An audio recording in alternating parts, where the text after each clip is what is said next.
Hey folks, welcome to the show. I'm your host, News Broadcast, and tonight we're taking a look at infrastructure spending. I know, it's not the most exciting thing on the internet, but a little known fact from our past might just be the silver bullet that Canada's economy needs right now.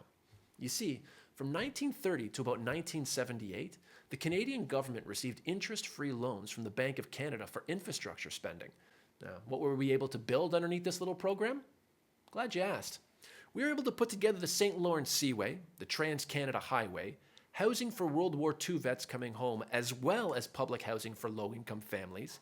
We were able to introduce and run universal health care and expand education by building and repairing schools. And it's pretty crazy because a lot of what was done under infrastructure spending are a lot of things that Canadians could use right now. You know, infrastructure. Now, before anybody whips their dick out and goes around screaming, you can't do that, it's just printing more money. Yes, this program does involve printing more money. And yes, you have to be very careful when doing so. Print too much money and you can devalue your currency. And that is a whole hot mess that we want no part of. So, how did this work out for Canada? Well, pretty great. By 1970, our debt was only $22 billion. The US, by comparison, was at $371 billion in debt. It was looking pretty great for Canada. Some would argue this was the greatest era of prosperity in Canadian history. But it came to an end in 1978. How have things gone since then?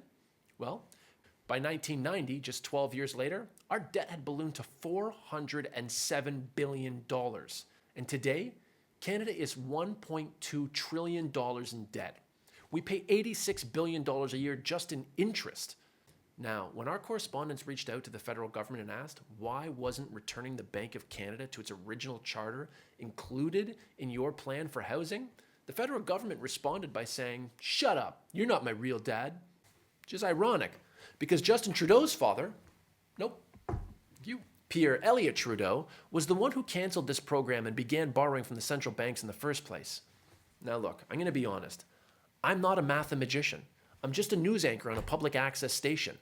But as our government tries to corral this clusterfuck of an economy, we need to have a serious conversation about returning the Bank of Canada to its original charter. Because it worked. It's how we built a nation. And this horse shit, it just doesn't add up for Canadians.